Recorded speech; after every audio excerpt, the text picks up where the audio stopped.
right, guys, thank you very much for coming. This is Spokane Film Project's third panel for this summer that we're doing, and this is on Producing 101. My name is Juan Mas. I'm one of the board members on SFP, who has recently become a nonprofit. So if you are interested in helping donate, there's a little jar right over there. There's also some stuff on the website. And if you are interested in becoming a member or finding out more about it, there are a couple peoples in the room. Rebecca, who's a member in charge of membership, myself can come, or Adrian, our executive director, is right there, so you can talk to her as well. The format, first of all, I want to thank CMTV again for hosting us and recording this. Basically, the way the format's going to work today is this lovely panel right here will introduce themselves. They'll go through a series of questions, and then we'll open it up to the floor for the other questions that you guys might have. Otherwise, thank you very much for coming, and here you go. All right, so I am Aaron Deontay. I'm a recent graduate at Eastern Washington University and in the film program, and I'm here with my panelists. Do you guys want to introduce yourselves? Sure. Oh, no. Okay, so I'm Kendra and Cheryl. I'm a filmmaker, producer. I'm organizer of Spokane International Film Festival. Have a little bit of experience in both narrative and nonfiction side of producing things, and more on the no-budget end of things, which is always good because it tests your creative problem-solving skills. Absolutely. I'm Megan Kennedy. I run Rogue Heart Media up on North Monroe Street, so I do all creative nonfiction, so I don't do anything scripted, so I'll be a little bit leaning on Rich for those question types, I guess. But yeah, we do short form, long form, documentary style work for a variety of client types, from nonprofits to companies that just want to celebrate their people and their values, to municipalities, and kind of all across the board. And I also do photography as well, so keep it mixed up. Us creatives like to keep on our toes, right? So. Great. What a great group here. Yeah, thanks for doing this. Yeah, my name is Rich Cowan. I work at a place called North by Northwest, which is kind of a full-service film production company here in Spokane and in Boise, Idaho. Awesome. So I guess kind of the first question is for people who don't do this every day like you guys do. They kind of the credits of producers, associate producer, co-producer, all of that sort of runs together. So could you guys sort of explain like the different positions and what each one does and their importance? Sure, go ahead. Wow, I feel like that's a Rich question. What? Well, it's in everybody's question. Yeah. I mean, that's the title of a producer is such a generic title, really. Typically a producer is somebody who might be the first person on a job and then the last person to leave the job. And the job could be 2 years or 1 day. So it really, you're just sort of overall in charge of a production. You might be hiring the director and all the staff members, or you sub it out to other department heads who hire their people. So it's just a lot of variables involved in that, but it really depends on the size of the job. Yeah, awesome. But I'm sure you guys have a...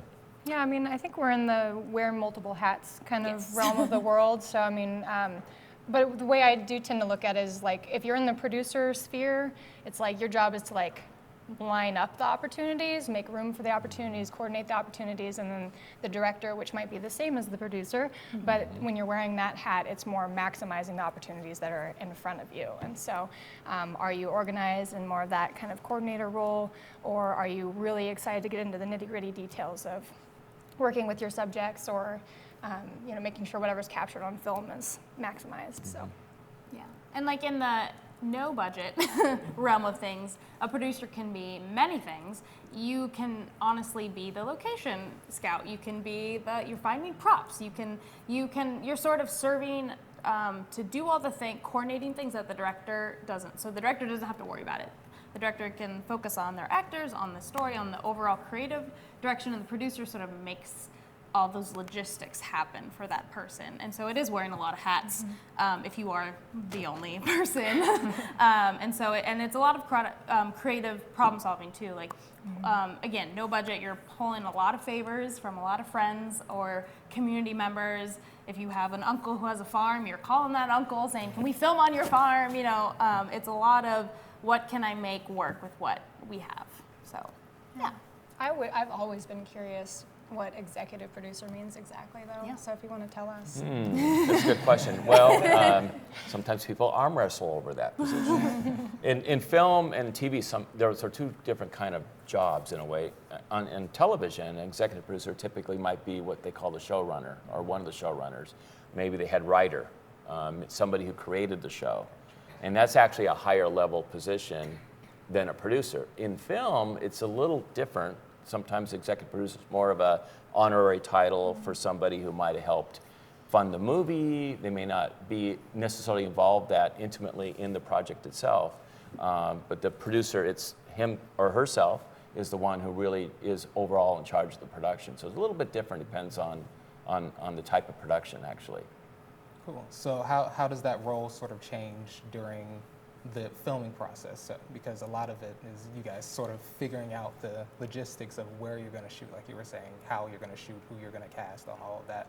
How does that role change during production and maybe even in post-production? Great question. Yeah.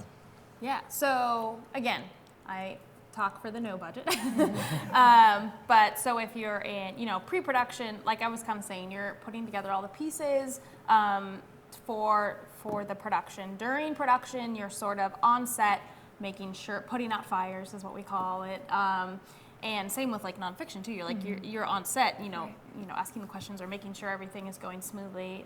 Post-production, again, it's just overseeing, making sure everyone's happy, and getting the resources that your key crew needs. And then even going to distribution, like you can be in charge of distribution and getting into film festivals and putting together press packets. It kind of just on the lower budget end of things, it kind of, you can be a director and your own producer, so you're doing all of that. But it is nice if you can find like a producing partner to sort of help carry that load.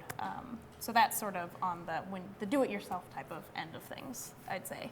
Yeah, I mean, definitely when we look at the stages of production, we talk about pre-production, production, post-production, and in pre-production, it's kind of like the best laid plans, as organized as you want to be, or if your style is more adaptive, just making sure that the pieces that you anticipate needing are there, or who to call, thinking of plan A, B, and C. And then when you, as you guys know probably, when you get to the shoot date, nonfiction again, that's my world, so it's a little different. But you don't always know what you're walking into. I mean, something that you thought was a sure thing might completely fall through, as far as like maybe a subject just doesn't show up, gets cold feet, doesn't want to do the interview, or you don't have the access to a location you thought you would have. So really being that problem solver, as Kendra said, and that's where the separation of the director and producer can be helpful, is that if you know that you can kind of separate yourself as the producer and put out those fires and work through those issues and still know that you're maximizing the time on camera, that's where, when you're working with a client in particular, you need to be in that mindset of they're paying you to be here. So how do I keep everything running while also laying the foundation for the next step and the next step and the next step? And then in post-production, it's oftentimes, just maintaining the client communication, making sure everything stays on schedule. Luckily, that's where you kind of get to breathe a little bit more. If everything is on that hard drive and the editor is off and running, you get to breathe a little more and think about the next project. So, because we so often don't just have one, right? We have maybe 5 to a dozen. It's lovely. Yeah. So. Cool. Yeah. Yeah. In the film world, or maybe scripted television, the actual physical production elements might be supervised by a line producer, which is another producer title. And that individual is sort of in charge of the actual physical production, managing the different departments that are involved in the act of production. The producer, him or herself, may not even necessarily even be on set at all or ever. It really it kind of depends on the nature of the production. So it really runs a gamut, all these titles. I mean, I'm always confused myself about it. So with, film is kind of a difficult world to navigate, where the film, television, music videos, documentary, whatever it is, it's kind of hard to sort of separate yourself from the pack. So could you guys sort of talk about how you got to where you are? How do you get to the role of producer? Because that's a lot of, I'm sure you guys did a lot of things in the film world getting to that position. So could you kind of like talk us through that journey? Or Go ahead. Looking into histories here. Yeah. Do you want to go first? Sure.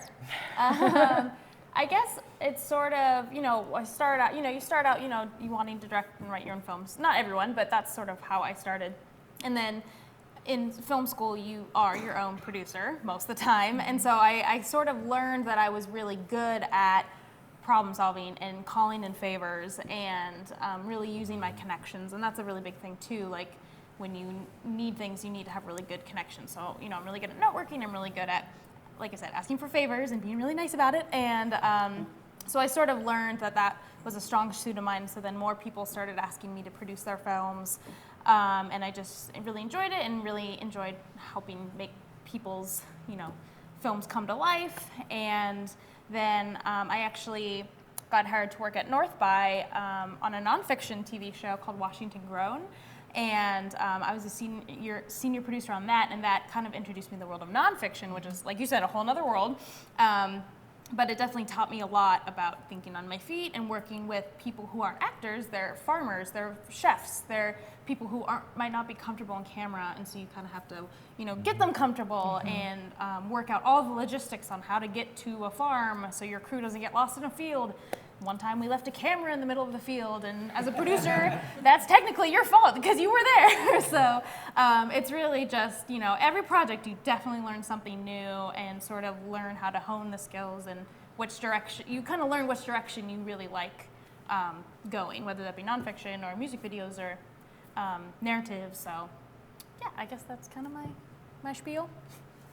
Yeah, I think I, got exposed a little bit more niche in nonfiction early on and more in a support role. So like more the associate producer level where it's like you show up and maybe you're the one wrangling release forms and you're gonna go to grab lunch. It's almost like PA, / associate producer kind of stuff. And but definitely kind of gravitated more towards what it means to have an editor's mindset. I was always an editor, and so being on set gave me a different perspective of like, okay, what isn't running smooth right now, or what are we not getting that would be helpful later?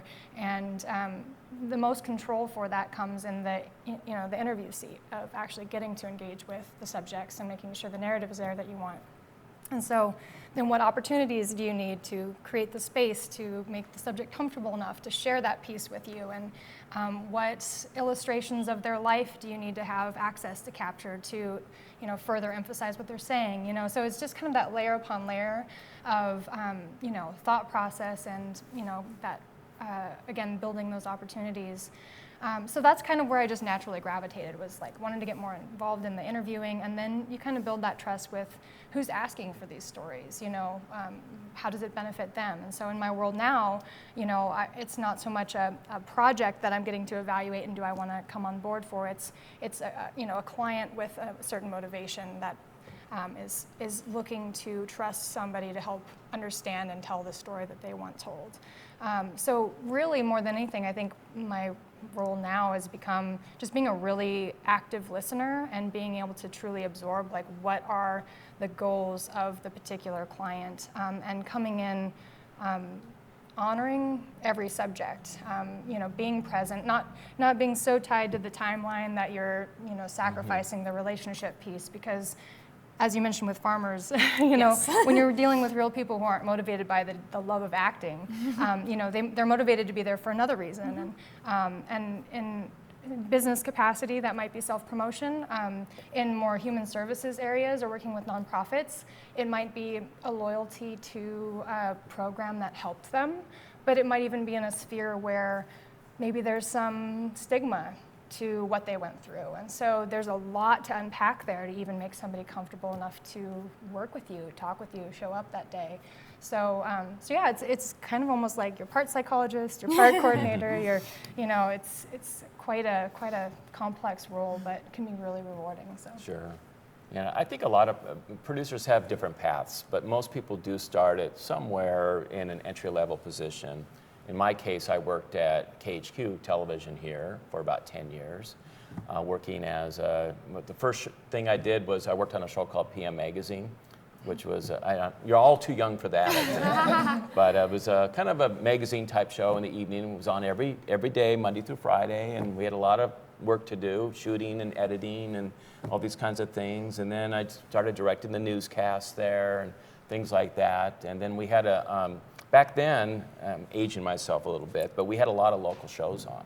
So I supervised 4 weekly local shows at KHQ. That's awesome. And it was a lot of fun, and really had a great experience doing that. And you're doing everything. You're painting the walls, you're running around getting coffee, you're cutting carrots every night, for the crew, that kind of stuff. So, it's just what you do. I mean, if you have a passion for it, you do whatever it takes to get the job done and to make those connections with people, both on the client level and also the people that you're working with as a crew, and honoring everybody that you touch. And that's, you just, little by little, you just work your way up. Awesome. Just going off that for a second, I think it is, like, you kind of just reminding me, like, it is about people and, like, caring for people Right. and wanting everyone to be happy within reason. And so, like, you want your director to be happy, and you want your crew to feel, like, taken care of, and so it is sort of like a mama bear role to not, on set, to really make everyone feel comfortable and happy, and it is a passion of people, really, I think. So, Yeah, that's to add on to that. that's the whole key is Yeah. you're managing people, and you're working with people, you're listening to people, and you're just working. Everybody might have a different goal or whatever, but you're trying to get everybody on a common path, if you will, to make a marvelous production. Cool. So on that path, would you guys be willing to share any sort of? You mentioned, Kendra, you left the camera in a field once, Yeah. and I'm sure that never happened again. Exactly. Would you guys be willing to share any sort of stories or mistakes that you made, like advice to someone who's looking to get to that role? Any sort of mistakes you made and learned from? Well, if you're asking for mistakes, we'd be here about 10 hours. Yeah. What do you get? So besides the camera thing, another thing on Washington Grown, so more in the nonfiction sphere, it was one of my first segments I was producing, so I was nervous, wasn't really looking at my notes, and we ended up just not filming enough, like not getting enough B-roll. And I was also the editor of the show, so when I was in the editing room, I was like, you can't curse someone out because it was you on set. And so I was like, curse you, Kendra, like it's all your fault. And so I had to like get the guts up to go to my executive producer, tell him like, I know we already, went on set, did that whole shoot day, but we just did not get enough shots for enough B-roll, and that's completely my fault. Can I please coordinate? I'll do it all myself. I'll coordinate. I'll work with the subject, make sure we can reschedule everything, get the crew all on board. And he's like, yeah, if you can fix it, then go for it. And so I had to own up to that, and I had to tell the subject we have to come back and tell my crew. And so it was a very humbling moment, but I'm really glad I did, because once I was back in the editing room, I was like, oh thank God, like this is so much better. Like it wasn't gonna work without that extra B-roll we got. So I think it is, and then again, I always made sure to overshoot every other thing I was at. So it definitely learning from your mistakes, but also owning up to your mistakes, and then that's when the creative problem solving kicks in right away. Like, okay, well, how can I make this work, and who can I call to fix this problem that either I've created or someone else on set has created? Because it's not always your mistake, but you always have to end up fixing it. So that's my spiel. Yeah, I think one of the biggest takeaways for me, and it's not a particular incident, but just the never being afraid to ask questions. Like you should never be worried about looking like you already know everything. Like that's really not the role of producers, to come in and have everything all set and ready. It's like more like being willing to inquire and explore maybe something that hasn't even been identified as a potential opportunity until you show up that day. So I'm never worried about trying to look smart. It's more like, so this may be a dumb question, but, and whether it's engaging with the client or engaging with the interviewee or the property owner or any of those things. So that's a huge one. And I mean, things do get complicated out there. I mean, actually now I am remembering a job that we were in Seattle for a nonprofit kind of fundraising video, and it was the type of situation where the client wasn't actually there. We were given to another person who was going to help kind of walk us through the facility that day, and things just weren't shaking out. People weren't showing up when they were supposed to. We were told we couldn't film in certain areas where we were told we'd be able to, and it was that moment of like, we're not going to have anything. Like, you guys hired us to be here. We need to, we need to make something happen. And it literally came down to walking through and introducing ourselves to just the people that were there and finding a story. And it ended up being just a killer video. It was awesome. It pulled those heartstrings, and it was a successful fundraiser for them. But the roadblocks weren't just environmental. They were actually like within the organization itself that hired us. And you don't anticipate that kind of thing, but you kind of hit that breaking point of, well, am I just going to sit here and be frustrated, or am I going to push through and just make something happen, And so it's a really good, opportunity to push your own boundaries of, getting to know people you didn't think you'd necessarily need to interact with. They weren't on your call sheet, but you roll with the punches and you make the most of the opportunities that are there. So.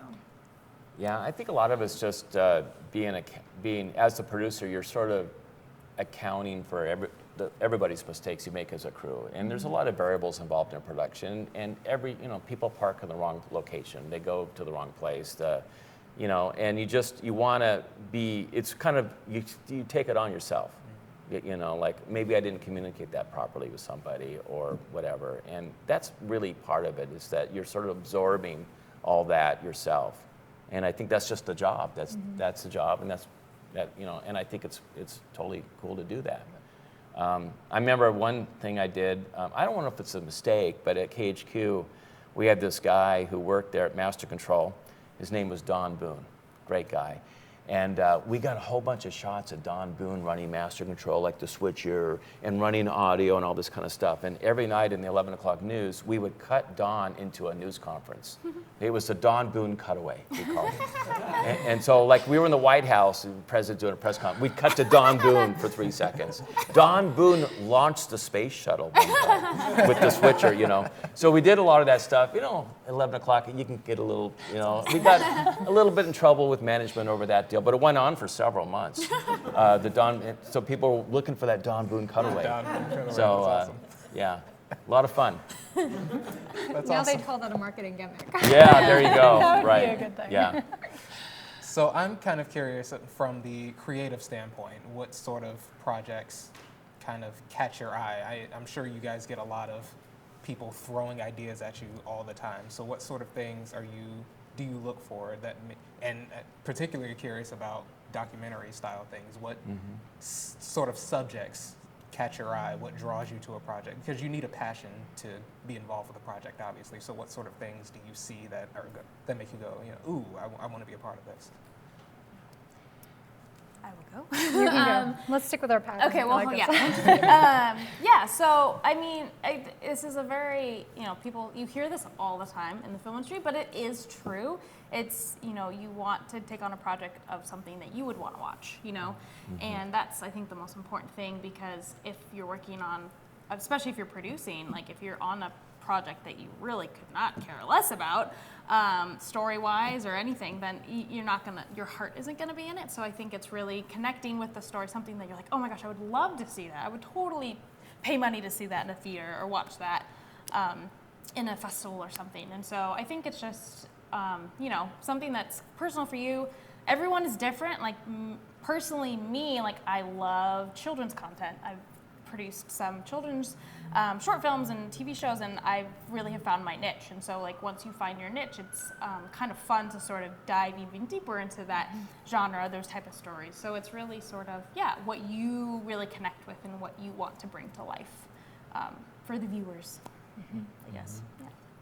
Yeah, and I think I'd love to get to the point where I could do a personal project again one of these days. But so for now, the discernment is more like, do I want to work with this client on this particular project? And for us, like 2 of our core values are authenticity and heartfelt. Like you have to like really believe in a documentary style production. I think perhaps especially just because like you're hand-holding these opportunities or maybe trying to unravel something that's pretty complicated.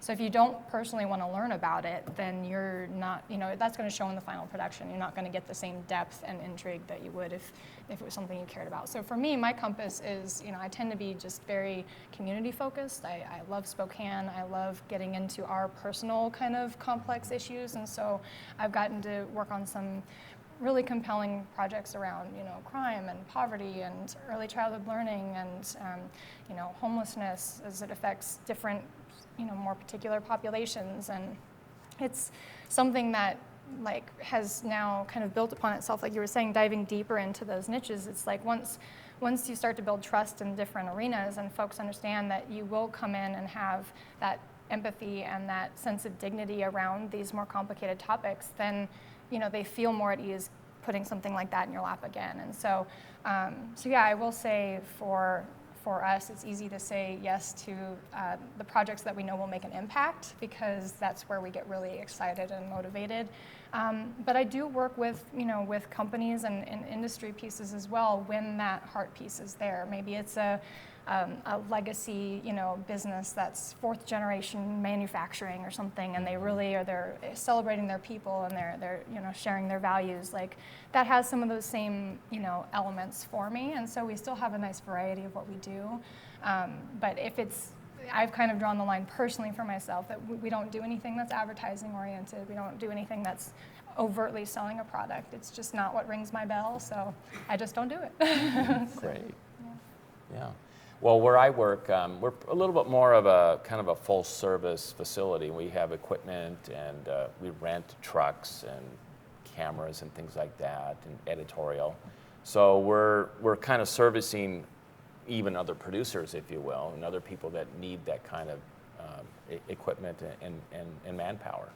So, but really the one common thread that everybody seems to have is that you really want to have a good story, a story that can be told well and efficiently. And the great thing about Spokane, this area, is we can be so efficient in how we make movies. And we have so many great locations here. And we have an airport that it's easy to get in and out of. And we have a great crew. And so we have all these marvelous things all in one area. And that's pretty rare. And so, it's really just, this place can go nowhere but up. And I'm just so excited about the future here. Yeah, I once had a professor actually that said he loves making film in Spokane because you can make it look like anywhere in the world. Absolutely. Yeah. It's yet to be proven wrong Yeah. so far that I've seen. And talking on that actually, so we were talking a little bit before the panel about how a lot of people sort of come here, they get their education, they graduate, and then they leave. Could you guys sort of tell us what sort of things are going on in Spokane right now, or incentives to stay and help build the film community instead of learning from us and then leaving? Mm-hmm. What kind of keeps you here? What I love about Spokane is the community. You can literally call any of your fellow film friends and say, can you be here on the weekend to help me make a film? And everyone shows up with their equipment, with their time, and it's just, that's what I just love about Spokane. Like, we all are in it together, we all are so passionate about each other and each other's projects, and that's really rare. Like, when you go to bigger markets like LA and New York, you don't get that camaraderie. And so that's really important. And the other thing is, it's ridiculously cheap to make stuff here, and you can, again, make it look like anything. And what I love about Spokane is this has happened so many times as a producer, I literally just call a local business and say, I love the look of your diner, I love the look of your storefront, can, explain the project, can we film here on a Saturday? And they're like, sure, I love movies. It's like everyone is so accommodating. And if that happened in LA, they'd be like, sure, for $500, you can come for an hour, and so I just love that aspect of it. It's very easy to make movies here. It's very fun to make movies here, and it's just a really good community. So that's kind of what I love about it. Yeah, I would say it just feels like there's kind of a DIY spirit in Spokane in general. No matter what your form of expression is, and an extension from film. I mean, I will say, Spokane Arts and what they do for our community is incredible. And so whether it's the Saga grants or whether it's, video music jams, or, you have the chance to connect with artists of all different media. And there's just this sense of, yes, I want to collaborate. Oh my goodness, yes, another film festival or another, opportunity to get in there and create something new is great. And we got to host the 50-hour slam on Monroe Street this year, where our studio is located. And I was so impressed by my neighbors, some of whom, are, they're 40 or so years into their business. And it was the same thing, like you said, it's like, yes, come and shoot in my diner. Sure, I'll open up my, my automotive, business that is never open on Saturdays and you can shoot here. There's a sense of, we haven't exhausted anything yet. Everyone is still kind of like excited about seeing what we can create together. And so it's a exciting time to be in Spokane for that reason, I think. So it's really the perfect size community too. It's big enough, you have enough infrastructure and access to people and tools to make what you need to make. But it's also small enough that you have those relationships with people. And you can, you have the relationships with the governmental agencies and other people, homeowners and people that own businesses and the banks and, that kind of stuff. So there's a sort of this really camaraderie going on here that you really don't have in other cities. And I've shot in Atlanta and Columbus and other places, and you don't have that in those environments. Kind of on your own there, so pretty much, I love that too. Like everybody knows everybody, so it's absolutely very rare that you meet someone that you haven't at least heard of or seen something from. Could you guys talk a little bit about projects that are currently in the works going on in Spokane? Anything particular you have going on? Wow, great question. Yeah, well, we're on I can only speak of what the department I work at, North by Northwest, which is kind of more of the scripted side of things, television and film. On the commercial, and they do all kinds of stuff. I see them in the hallways and that kind of thing, so I don't really know what they're up to. But we have 4 shows that are in various stages of post-production right now, and then we're in prep on 2 other shows. Wow. So it's pretty busy. It started a little slower this year, but it's really picked up a lot. Yeah. Cool. So, fine. The next question. So for artists who are sort of don't know how to get into the industry, who want to, so I'm sure everybody has their show or movie idea that they think is the greatest thing, it's going to make them billions of dollars. How do people sort of weave through that and get in contact with you guys if they do feel like they have an idea or something that they want to say and just don't know how to get that done? I think the most important thing is to be as involved in the film community as you can possibly be, whether that be show up to the 50-hour slam and get on a team and meet people, go to SPIF, Spokane International Film Festival, and network with filmmakers there.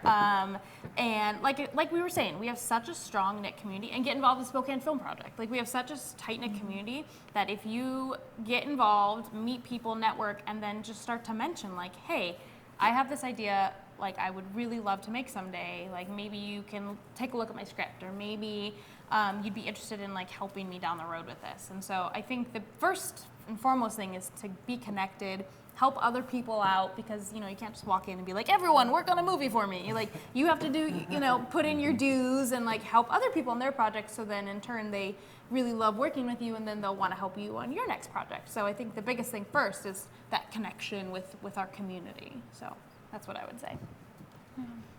And I have nothing really to add on the script idea side of things, except to just say, not putting all your eggs in one basket, I think can be helpful too, because whether you're doing nonfiction or fiction, like just creating things is part of what's going to give you that experience and track record to feel more confident that you're making the right choices down the road. So if you have your golden egg idea, maybe try to have a few like, bronze eggs idea that you can kind of like work through some mistakes with, and then when you're ready and have a little more experience, you're ready to really, and you'll have the relationships perhaps to really, pursue that big idea. So. Right, that's both great comments. When you're making a feature, let's say, you might have 100 people on the crew. There's one director and one writer, which may be the same person, and then you have 99 people that are doing other things. And that we need those people too, and those people can evolve into the director or the writer or the producer. But it is a lot of working in other areas, making those connections, and getting to know people. I'll give you a great example. We had a young guy who showed up at our place 12 years ago or so. His name's Jared Briley, and he started as a PA and did probably 8 or 9, 10 movies as a production assistant, kind of worked himself up to the key PA. Then he became a second AD, assistant director, then a second, and then a first. And now he's like directing stuff, and he's writing scripts and that kind of thing. So you can go up that way. I mean, it's pretty hard just to show up and just like, let's make a movie. I mean, that's great, and you can be doing that on the side too. But in a professional setting, it's always good to be working with a crew in other aspects, particularly editing. I think editing really makes you a better director down the road. Just kind of see what you're missing. Yeah, Cool. absolutely. So how do you guys find these sort of people? Like, how do you, if you have a project and you're looking for a director, do you start by looking locally, or are you looking for whoever's best for the job? It's for me, I mean, again, it's like on the no budget, everyone chip in thing. It's who you like to work with. And if you can see that they're really talented and really passionate about their story, then if they come to me asking if I'll produce their film, I'll be like, sure, I love working with you. I can tell that you love your story, and I really love your story myself. And so, because it is a lot of time and energy to produce a film, and if you don't like working with that person, like, don't waste, you're not going to waste your time. So I think it, again, is like, yeah, you have to really have that relationship and really enjoy working with the people. At least that's for me. I think everyone agrees with that, but that's kind of my end of things. Yeah. I mean, as far as working with people in general, like whatever role, I suppose, I think there's the need for a sense of like just excitement for the world we're working in, and an open-mindedness.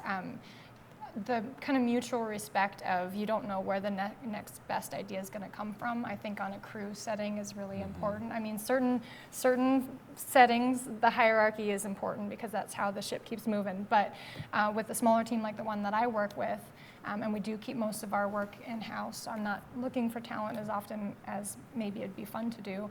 But I think that the characteristics that I do tend to look for is somebody who's collaborative, somebody who's a strong communicator, and somebody who doesn't get married to an idea too quickly, because things should and must evolve. I mean, especially in the world where it's not all totally, laid out, this is never a step A, then B, then C, then D. It's more like, we'll see where this goes. So an adaptiveness is really critical for sure. So. Yeah. I'm convinced that there's enough what we call above the line talent, the directors, the producers, people like that in this market, in Spokane, to do films, television shows at any level. We have it here. Yeah. I agree. Yeah. I agree. So is there anything in particular that you guys want to sort of plug, or any sort of way, social media or anything to follow your projects? On my Websites. end of things, not related to producing, but the Spokane International Film Festival, we just opened up our submission deadlines. And so if you have a film, like we love local filmmakers. Again, the Spokane community thing, it's so big for us. So we have a big Best of Northwest showcase where we love to feature local Spokane films. So definitely, if you have a project that you're really proud about, please submit to our festival. And yeah, I know that's not producer related, but it's Spokane film related, so Totally relevant. Yeah. So yeah. Well, my company is on Facebook and Instagram and LinkedIn. If you guys want to check us out, it's Rogue Heart Media. Not Rouge Heart, Rogue Heart. So it's on here. It's not an issue. And then otherwise, I mean, I know I just mentioned it briefly, but the Spokane Arts Organization truly is an incredible resource, and they have their Arts Awards coming up September 28th. Is that right, Juan? Yeah, and it's at Lucky You Lounge, and we are doing a video for the event that is going to be super cool, and it shows kind of that wide variety of ways that they're active in supporting the community, whether it's advocating for arts in Spokane or creating professional development opportunities, and then of course their Saga grants and literally funding projects, some of which are film projects. So it's worth looking at depending on what your ideas are, and they're always looking to create new opportunities to continue to foster the arts. So maybe I'll see some of you there. Yeah, I think we're in all that stuff too at North by Northwest. Instagram, is that what it's called? Yeah. And Facebook and everything. But really, it's just sort of contact me directly. Yeah. You know, just if you have an idea or a script or whatever, more than happy to talk to anybody, particularly in Spokane. Awesome. About that, because there's so much opportunity right now. As you know, there's so many platforms opening up and outlets, and I think it's sort of the new golden age, particularly in the television side. It's the sky's the limit, and again, we have a great community here, great physical infrastructure, and we can do. I'm really excited what's going on next 10, 15 years here in Spokane. Me too. So, well, unless you guys have anything else to add, that's all that I had for you guys. Well, great job Thanks with the for questions. having us. Yeah. Thank you very much. That was I'm glad I got wonderful. to sit here and talk to you and meet you guys. I've met two of you tonight. Kendra, we've met before, Yeah, so that's it great. was nice to sit and talk Great. with you Yeah, guys. thank so you. much. Yeah, it's awesome. Great. What we'd like to do right now is go ahead and open it up to you guys. If you guys have any questions for anybody on the panel. Rebecca, there you go. So I'm curious if you could talk about how having state film incentives has affected your arena at all. I think that's a Rich question. Oh, okay. Well, absolutely. That's a great question. We're. I don't want to talk too long about that because we could again be here for hours talking about incentives. But about 50 years ago, Canada started a pretty major incentive program because they wanted to make more Hollywood movies up there. So they started incentivizing productions up there. And then over time, more and more shows went up to Vancouver, Toronto, and other municipal markets up there. And so individual states, we don't have a federal incentive program as such, but individual states started getting in the act and offering incentives to productions to go to Louisiana and make a movie. You might get 30% back in the form of a tax credit or a rebate or something like that. And then now there's about 35 states that have various different kinds of programs. Montana just started an incentive. It's $10 million a year in Montana. And the state of Washington has an incentive, which is $3.5 million a year for the state. Yeah, and it sounds like, $3.5 million, it's a lot of money, but if you look at the whole state of, and there's several film communities in the state as well, it doesn't go very far. So in order to build infrastructure in terms of physical infrastructure and human infrastructure, the most important kind of infrastructure, we need to have an incentive that is sustainable over time. So we need to have an incentive that's about maybe what Oregon has, let's say, which is around the mid-teens range. That way you have enough productions going on in the various production centers in the state that you can build and maintain human infrastructure. Otherwise, you'll lose people to other states that have better incentives, let's say, or whatever. So it's important, and I know there's going to be an effort this year to increase that incentive in the state so we can continue to build that and make this thing sustainable for many years to come. And you can do your part by going to Film Day. Yes. Which is in January this year. And it's a day where everyone from Spokane, we all get on a bus, go over to Olympia, talk with our legislators, really convince them what the film industry means to us, how it creates jobs, how it creates a boosting economy. And that's a really important part of that process, is all the people showing up to sort of talk, to prove that we're a real deal. Yeah, and as far as the elected officials are concerned, they love Film Day. It's fun for them to see the people from because kind of cool people, I guess, or whatever. So, so they like that, and we actually have a lot of people in this market in Spokane that have major leadership positions in both chambers of the legislature and in the executive branch as well. So now's the time. Everything's lined up to go in and increase that incentive. I have two questions for you. The first one, as I see that you, and based on what Rich was talking about before, we have a wonderful table of producers/directors. So we obviously have the producer and the directing jobs are very well taken care of in Spokane. Is there any position or any like part of film production that you guys wish was more represented, that we had more like, I don't know if like sound editors, or is there any specific part of filmmaking in Spokane that's more difficult because of something that we could, add to compared to someplace like, Atlanta or LA or even Seattle? Yeah, that's a great question. I think part of the, we basically are a community of one crew deep. We basically can pull off one show at a time. Eventually, it'd be great to be able to get to maybe 2 crews deep, but we're not there yet, and we would need to have an increased incentive to get to that point. But when you're 1 crew deep, you're a little weak in certain areas, like you just can't call somebody up to do a stunt the next day or whatever. Yeah, we don't have a lot of depth in that area. Special effects, same thing. So you have to kind of plan a little more ahead. If you were in Atlanta and you wanted, somebody to show up that day, there's a stunt pool of 50 to 100 people there that will show up. And even in terms of some of the equipment, like a techno crane. We don't have a techno crane in town, but a big market like Atlanta has several. So you could literally call them up and they would show up with a couple people on a techno crane. So again, a lot of it has to do, it's sort of the chicken or the egg. Get that incentive up higher. We will beef up that because this is a great place to live. That's what's cool about Spokane. Crew people would love to live here. Who wants to live in LA? Sorry, LA.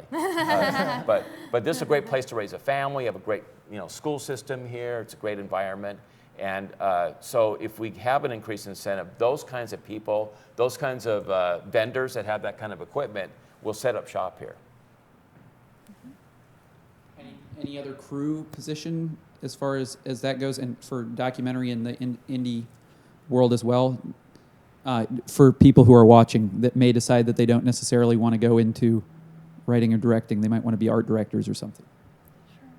I mean, I think that's kind of a tough thing in that anyone I would be looking for to work with would be somebody that's driven by like a personal passion. Okay. So it's hard to say like, oh, there's this vacancy, you should go and study that, you know what I mean? So I think it's helpful to know that there are many layers of size of production. So there's a lot of small and medium-sized productions. There's a lot of companies that would love to have an internal, content creator that is a true jack of all trades. I mean, I see those kinds of listings come up for, anything from, a mid to large size company to a school district to, there's a lot of private industry that has their own media departments now, but to be well suited for that kind of job, you need to be able to wear the multiple hats. You need to be thinking as a storyteller well-roundedly and be able to be proficient with the camera and proficient with people and proficient with the edit software.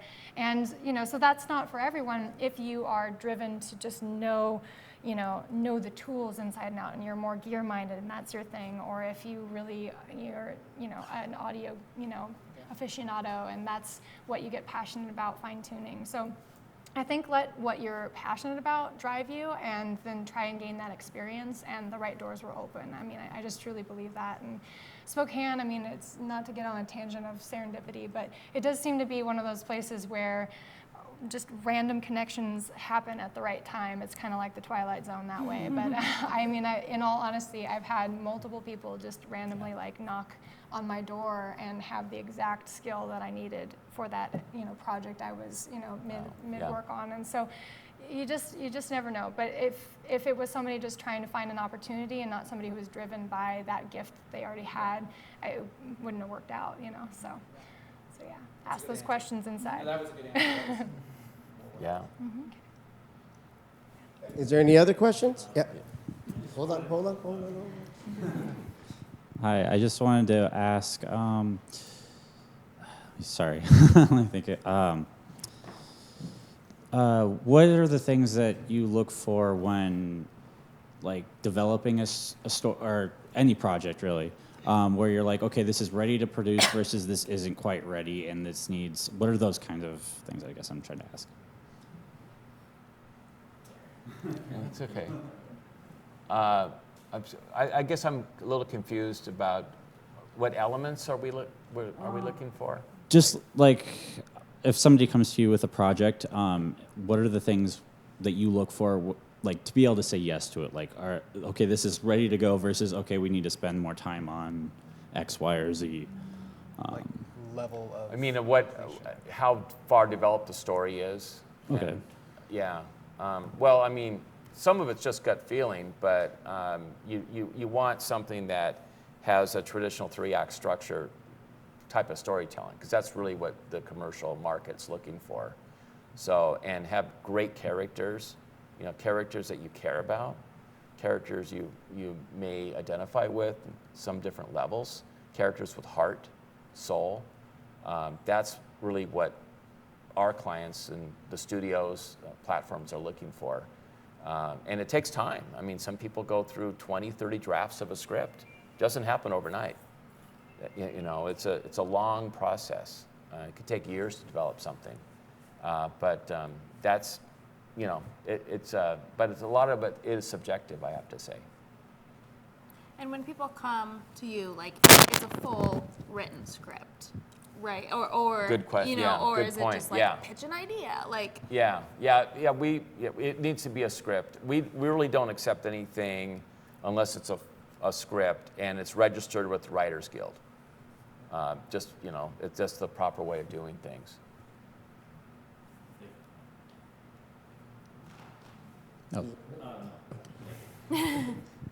So I know that you'd mentioned in finding people to work on your projects with you, you ideally would want those folks with experience. But for those of us who are a little bit later in life and just getting into this, and we haven't gone to film school, and but we have ideas and we want to start working in this, do you have positions or spots where you'll let them even come in to volunteer as a PA or help out on projects?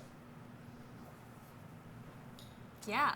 Well, again, from my end of things, where it's no budget, we can't pay you anyways, so please come on. I think that's the biggest thing, is like really letting people know that you want to be on site and you want to help. And I might not know what the heck I'm doing, but that's why I want to help and learn. And that's why I think it's really important to start in the indie scene or in the smaller community scene, because that's where you get to make mistakes and that's where you get to learn what a boom pole is, or like why we say, cut and action. Like you learn all the logistics. Like you don't have to go to film school. There are so many people that I work with or that are, really well-working directors and producers that they never went to film school. They just picked up a camera with some friends and started making films. I went to film school, and the biggest thing I got out of it was the connections with people. And so I think it is, again, back to the just connecting with people. There's a bunch of Facebook groups that are like, Spoken Film Project has one, and like Production Peeps is one. There's a couple different ones where you can join, and people just post like, hey, I'm making a film this weekend, who wants to come help me? And that's how you just start getting on sets. And again, it's really great to be honest and say, I don't know what I'm doing, but I really want to learn, and people really appreciate that, because we all need help on sets, especially when, again, the no budget, like we'll take all the help we can get. And then you can start really learning what department you really start to find your niche in, like, oh my gosh, I love working with sound. Oh my gosh, I love working with the actors or casting, so you can start to figure it out yourself. And then when you have a little bit of that experience under your belt of doing no budget, just fun friend films, then you can start to, on the bigger stuff, start to sort of know where you want to start fitting. And then, you can speak to this too, Rich, but everyone starts out as a PA on productions. That's the first thing I did when I got out of film school, is I was a PA, and I learned so much. I think it's just that everyone, it doesn't matter who you are, everyone pretty much probably starts from the bottom and you work your way up. That's sort of just the the game of the film industry. Yeah, but even like on a typical film, we might have 3 or 4 PAs on set, for example, and maybe 1 in the office. And usually, even when you apply for those jobs, it's great to have a little bit of a resume, just working on some of these other productions as a volunteer or whatever. It just shows us that you're really into it, and you're willing to pay your dues a little bit, and you're willing to work hard, and you're not as entitled as maybe other people are.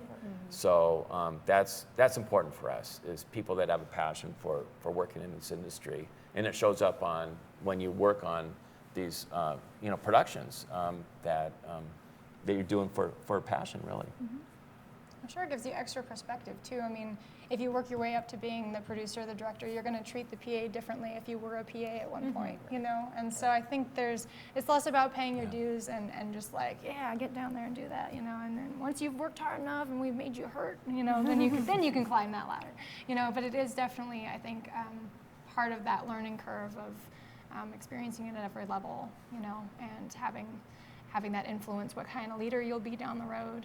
But I will say, I mean, it's cool that the barriers of entry for like creating film are so low now, as far as like the gear cost. I mean, the fact that you could, if you were motivated enough, you could go get a DSLR from Costco that rolls video, and just pick something that's accomplishable, as far as maybe it's only one actor instead of the full, the full cast with extras and all the kit and caboodle, you know, and just start getting your feet wet, so that you learn from those mistakes along the way. Because even as if it's a one-person monologue with the single camera and no microphone type project, there will still be things that I didn't think about that until you're in the middle of trying to accomplish it. So just getting going.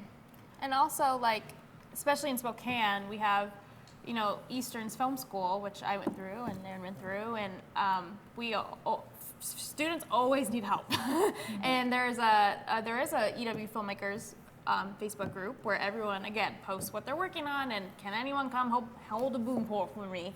And so that's another way, especially in our our particular community, to really get involved, is helping the students out. And then again, you meet more people. And so that's okay to come out and help on a student production. Yeah, oh yeah, we'll take anyone we can get. Like I remember asking, like that's Rebecca, lovely Rebecca, worked on all my student films for me. She was my AD, my producer, because I looked to the community, who I respected in the community, and I reached out to them and said, I'm a student, can you help me? And they did, and that's what I love about Spokane too, is the mentors always are willing to help the people who want to learn. So that's really exciting. Yeah. So my name is Kelly Dawson, and I am here because our world is changing, where we've got live, on our Facebook, so we're actually kind of doing our own, production, so to speak. And we're branding ourselves more and more, and we're needing to communicate with people through video and film. And so I'm here today simply just to kind of open my mind and curiosity about how I can then take what I need for myself, not necessarily on a bigger scale, but to allow connection and sharing a story that's going to make a difference. Because we can just get on the Mac and, learn how to do those things, if you desire to do so, So it's not necessarily that we have to be, this, because the layperson has opportunity now to be able to express ourselves in a way that's not necessarily, on the big screen, but on a smaller scale. So, so I guess it's really just about, my question is, how do you see the world of our future, with the ability for us to be able to exchange ideas on our phones? Boy. Wow. Well, I don't know about you guys, but I certainly, as like a consumer of media, I have a very different perspective than like the hat I wear when I'm going into work. Like I am one of those audience members that I get overwhelmed by the amount of content out there and the noise level that we are experiencing right now. It does open more opportunity, and I actually have certain clients that I tell them, it's what you need to be sharing, the messages that you're dealing with, they would be just as effective with you pulling out your phone and sharing it authentically in the moment. Not everything has to, be fully produced, and having that discernment, is important for us as professionals now, because nobody wants to have somebody go through the motions when it's not really worth the investment. So I love that it's a tool that's available to anyone. I think what we all need to be more cautious about is just, are we actually adding something of value, or are we adding to the noise? And that's a shared responsibility at this point, because anyone can do it. And if we're always mindful of who is our audience, what are we trying to achieve with this piece, that can help guide those decisions. And then certainly, there's still some fundamentals that come into play. If you have something that you just know, this is something I need to share, making sure you're in an environment that will be effective, that there won't be the distractions that will make people tune out. Making sure the audio quality is solid, that you're in a quiet, non-distracted space, or in a contextually relevant space that's going to keep people engaged. Is there an interactive piece that you can do?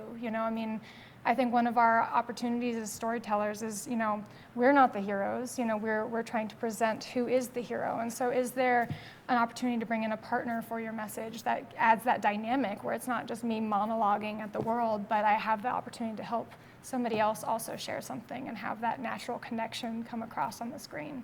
So I think there's a lot of additional questions that kind of come out when we're doing this very casual way of creating media. And then, yeah, I still think if it's driven by purpose, then it's for the good of all, I suppose. So I think one of the things I worry about, where we're getting more and more into what I would call narrowcasting, where we have so many, it can have the danger of driving our society further and further into different tribes, if you will. And back in the old days, when we just had 4 channels, a lot of us had a collective viewing experience of watching one thing. Like, for example, there was a show, none of you would know this show, but it was called All in the Family. And oh, really? Yes. Yeah, okay. And this show dealt with a lot of issues of the time, which are still relevant today, with social justice and things like that. And the whole country would watch this show, and it would form conversations, and we would listen to each other more because of this collective viewing experience we all had. And I worry about that, because a show like that would get a rating of, maybe 50 or 60. So most of the country was watching this show. Now a TV show would have a rating of 1 or 2, which means 1% of the country is watching something. And so it's becoming more diversified, and it's becoming a little bit more tribal, and people are just watching certain things that just they get excitement from watching or whatever, but we're not having this collective experience together as a country of watching something that will spur some sort of conversations and hopefully an improvement in issues that our country's dealing with right now. If that's making sense. Yeah.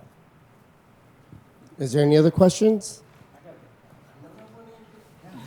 So I want to know, because it's a hard job y'all did, and you've talked about your mistakes. When, other than this Q&A, was the last time that you you were at a moment where you were like, "Holy cow, I love my job"? Like, was there like some little thing, either on a set or somebody said something to you, or you realized that something that you had put work in 10 years ago had just bloomed into a beautiful thing? So, when was the last time that you guys loved your job?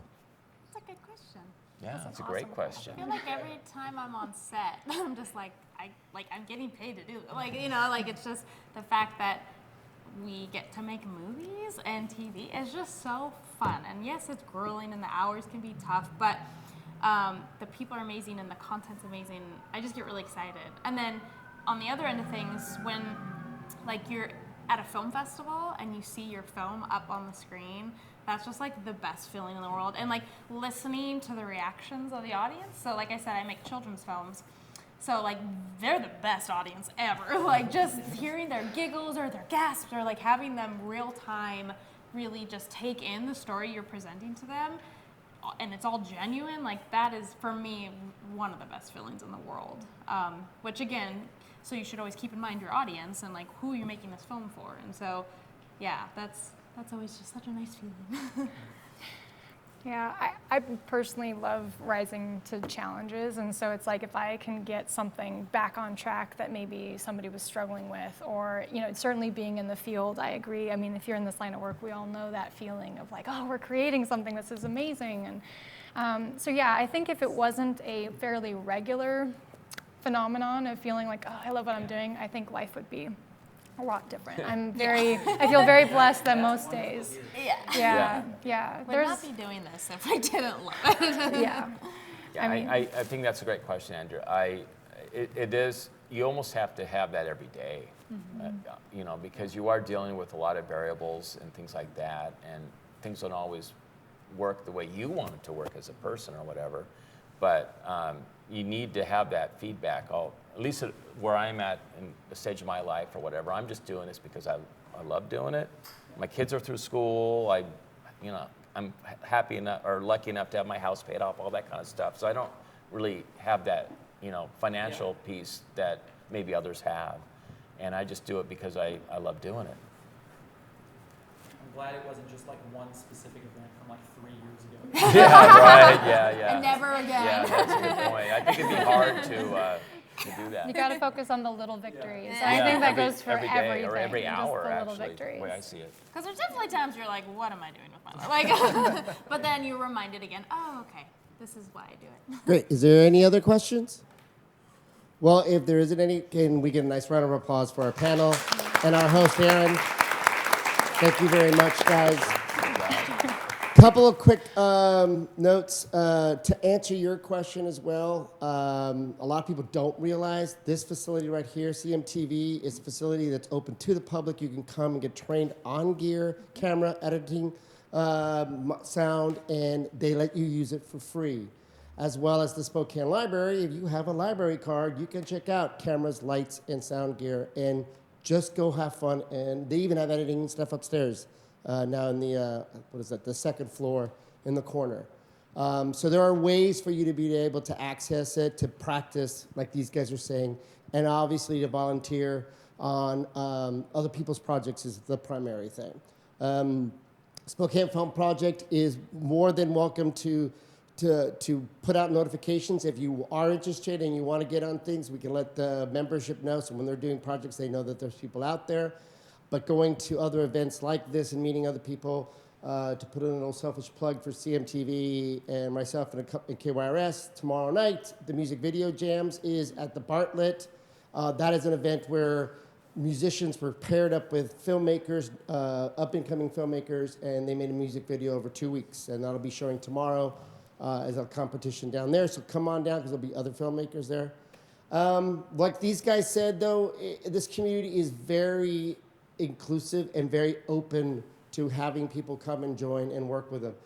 We're also constantly, all of us here, because I've worked with all these guys in different ways, we're always looking at other ways of getting our industry working with other art forms and other people in our community to expand the network that we have and also the wonderful people that we have in our city.